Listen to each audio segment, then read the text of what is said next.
अच्छे और बुरे स्वप्न क्यों आते हैं और इनका क्या संबंध है जीव के साथ? अच्छे स्वप्न हो चाहे बुरे स्वप्न हो उसकी कोई इंपॉर्टेंस नहीं, उसको सोचो ही मत। सपने अपने कोई तत्व नहीं है। वो जो सपनों पर विचार करता है वो पागल है। अच्छे सपने आवे तो उसका मूल्य नहीं है, बुरे सपने आवे तो उसका मूल्य नहीं। स्वप्न माने मिथ्या, मिथ्या माने नथिंग, झूठा।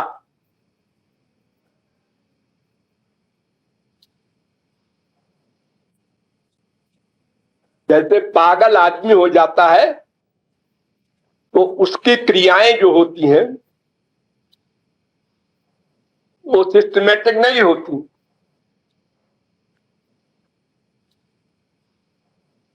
जो व्यवहार मनुष्य बिना पागल हुए करता है उस व्यवहार का उल्टा पुल्टा करता है पागल आदमी। तो लोग उसके व्यवहार पर ध्यान नहीं देते। नंगा जा रहा है, देखो मेरे अरे वो पगलवा है। अच्छा अच्छा अच्छा। अब अगर कोई समझदार नंगा चले या खाली नंगा हो जाए 2 मिनट को तो बताओ उसकी कितनी पिटाई हो जाएगी। कुछ समाज में रहता है नंगा खड़ा हो गए और वो भी तो नंगा घूमता है। अरे तो पागल है, तू पागल थोड़ा ही है। तो पागल की बात पर जैसे कोई ध्यान नहीं देता है ऐसे ही मनुष्य को चाहिए ये सपनों पर ध्यान न दे। मन उस समय पागल अवस्था में रहता है। अंडबंड आकाश में जंप कर रहा है। ऐसे तो जंप नहीं करता 50 फुट भी, और आकाश में उड़ जा रहा है ऊपर। कितने अपनी गर्दन कट गई, मर गए और अपने आप देख रहे हैं। कैसे कैसे सपने आप लोग देखते होंगे। असंभव जो होता है वो भी दिखाई पड़ता है, तो उस पर विचार नहीं करते। जो जागृत अवस्था में हो रहा है बस उसी का मूल्य है, वही साधना है। कुछ सुख देने वाले भी स्वप्न आते हैं, फिर उसका तो असर होता है ना। काहे का? सुख देने वाले स्वप्न आते हैं तो कहते हैं उसका असर हृदय पे होता है। टेम्परेरी असर होता है। क्या असर होता है? स्वप्न में आपने खूब रसगुल्ला खाया, बड़ा मजा आया, सब आया, और जागे और भूख लगी। वो कितनी देर रहेगा सुख?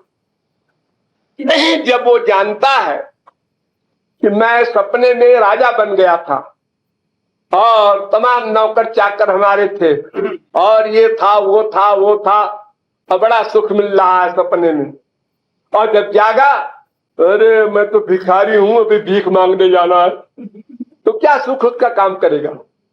सुख तो जागृत में भी जो मिलता है वो थोड़ी देर बाद भूल जाता है, खत्म हो जाता है। देखो एक आदमी रसगुल्ला खाता है, हाँ सुख मिला, हाँ 6 घंटे बाद फिर भूख लगी, फिर रसगुल्ला चाहिए। क्यों? वो जो रसगुल्ला खाया था 6 घंटे पहले उसी का ध्यान कर लो। क्यों बार बार खा रहे हो? माँ को चिपटाया, बेटे को चिपटाया, बीवी को चिपटाया। अरे एक बार चिपटा लो, छुट्टी, बार बार क्यों? ध्यान कर लो या करो बाद में उसका। किसी सब्जेक्ट का बार बार हम सेवन क्यों करते हैं? सुख के लिए। तो अगर पिछला सुख हमको आगे आगे याद रहे तो फिर उसके लिए प्रयत्न ही कोई क्यों करे? फिर तो संसार का चक्कर खत्म हो जाए सब। यहां तो थोड़ी थोड़ी देर में, अभी पानी पिया, प्यास लगी थी तो बड़ा अच्छा लगा पानी, पेट भर गया, हाँ अब सुख नहीं मिल रहा। अब 8 घंटे 6 घंटे बाद फिर प्यास लगी, तो पिछला सुख कहां आगे याद रहता है?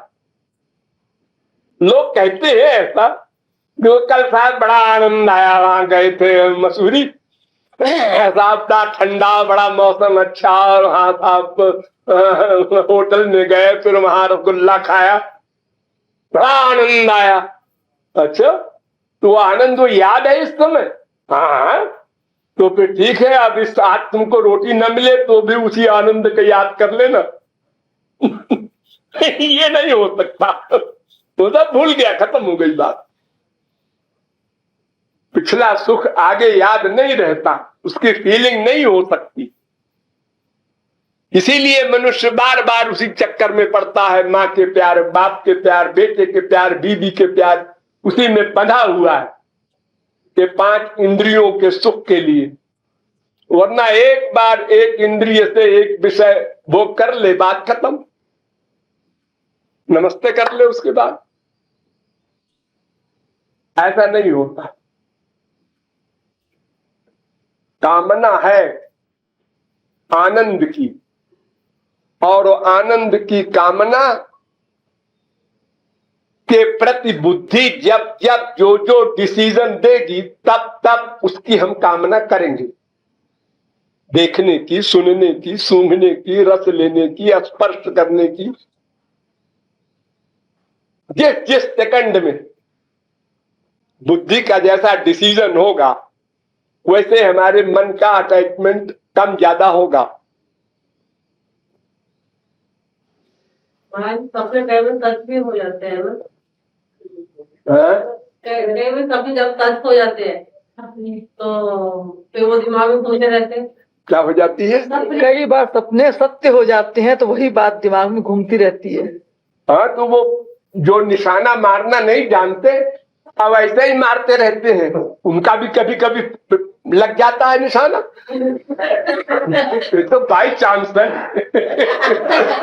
कोई सपना 10 बार आया किसी को, उसमें से कोई न कोई सच तो हो गई। ये तमाम बाबा लोग पाखंडी, बदमाश, गुंडे, डकैत बाबा बन जाते हैं। ये लोग क्या करते हैं, हम तुम लोगों की इच्छा पूरी करेंगे, बताओ तुम्हें क्या चाहिए? नौकरी बाबा जी। अच्छा जाओ, तुमको 2 महीने में नौकरी मिल जाएगी। हमको भी चाहिए, तुमको 4 महीने में नौकरी मिल जाएगी।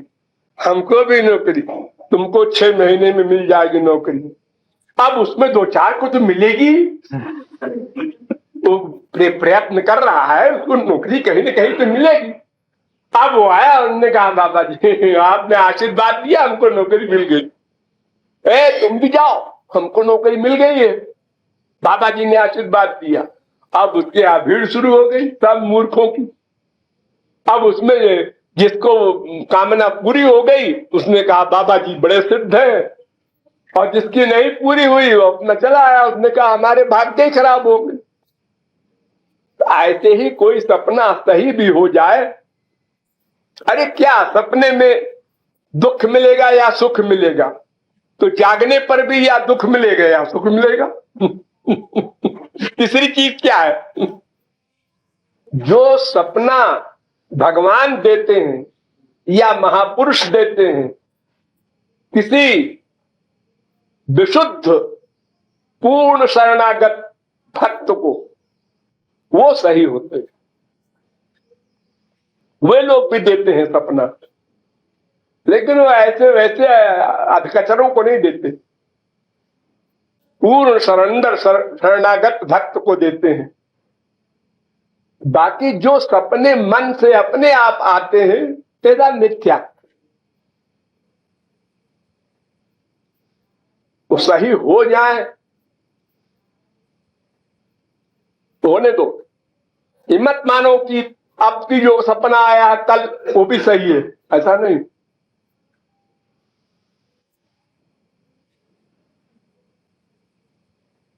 कभी कभी महापुरुष और भगवान का भी सपना आता है, वो बहुत अच्छा होता है, फिर चिंतन सारा दिन चलता है। हाँ, वो अच्छी बात है। अच्छा चिंतन सपने में हो तो अच्छा होता ही है, कोई बुरी बात नहीं है। लेकिन वो तुम्हारे हाथ में तो नहीं है ना। मन किस समय किस ओर धुर गया। अभी तो योगी और ऋषि मुनि और महात्मा की बात अलग है, बाकी संसारियों को तो पता नहीं हमारा मन आज क्या क्या सोचेगा सपने में।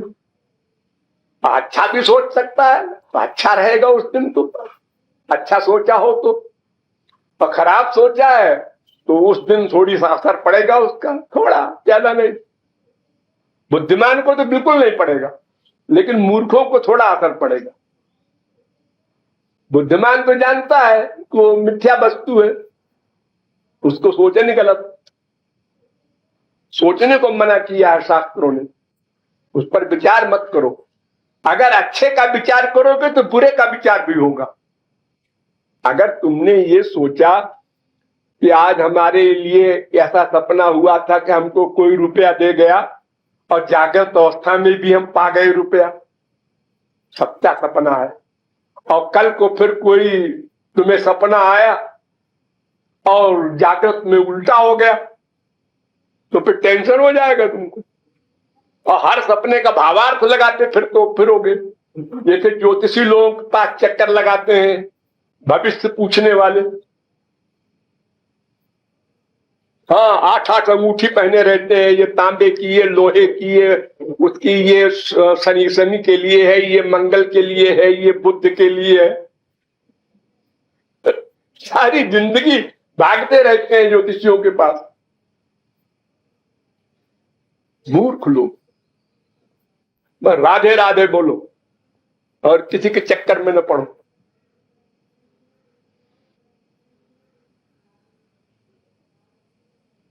जो प्रत्यक्ष में साक्षात हमारे मन में अनुभव में आता है वो फैक्ट, बस सपना अपना कुछ नहीं। हमारे मन का अटैचमेंट हरि गुरु में कितने % है, बस एक बात पर ध्यान देना है। संसार में हमारा अटैचमेंट कितना कम हो रहा है, भगवान में कितना बढ़ रहा है, बस एक बात पर विचार करो,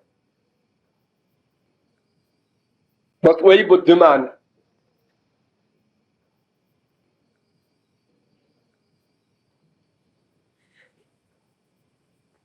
महाराज जी, जो महापुरुष और भगवान का जो सपना आता है वो मनगढ़ंत होता है? सब सपने मनगढ़ंत होते हैं। ज्यादा कुछ सपने आते हैं वर्तमान चिंतन के अनुसार। हमने वर्तमान आज डे में हमने तमाम चिंतन इस सब्जेक्ट का किया तो वो सपने में आ जाते हैं, और कभी कभी इसका उल्टा भी आ जाता है। इसलिए भगवान का चिंतन आ जाए सपने में, महापुरुष का आ जाए, अच्छा है। सपना भी हमारा अच्छे समय से बीता, खराब आएगा तो उतनी देर के लिए खराब है वो, बस जब तक सपना देखा, जागने पर फिर उसको नहीं सोचना, तो गया, जीरो हो गया।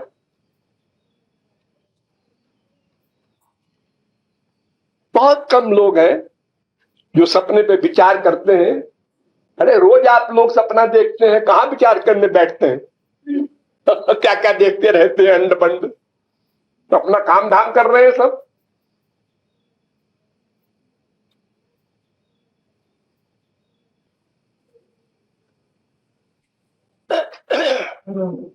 महाराज जी, जो हम रूप ध्यान करते हैं वो भी मनगढ़ंत होता है, तो सपना भी मनगढ़ंत होता है, तो उसका फल मिलता है, दिव्य फल? सपना जो होता है वो स्वच्छंद रूप से अपना मनगढ़ंत विचार करता है, और जागृत अवस्था में आत्मा के साथ संबद्ध होकर के मन का हम चिंतन करते हैं, प्लस हम भगवान का चिंतन करते हैं जागृत अवस्था में, तो भगवान की शक्ति मिलती है, तो मन हमारा दिव्य होता है, शुद्ध होता है। और स्वप्नावस्था में मन हमारा कर्म नहीं है, वो हमारी साधना नहीं कहलाएगी, वो तो स्वच्छंद होकर के मन अपना चिंतन करता है, बनाता है, वो हमारी बुद्धि के अंडर में नहीं रहता। इसीलिए सिस्टमेटिक सपना नहीं होता, कभी ऐसा कभी वैसा, कभी 1 सेकंड में ऐसा, 1 सेकंड में ऐसा,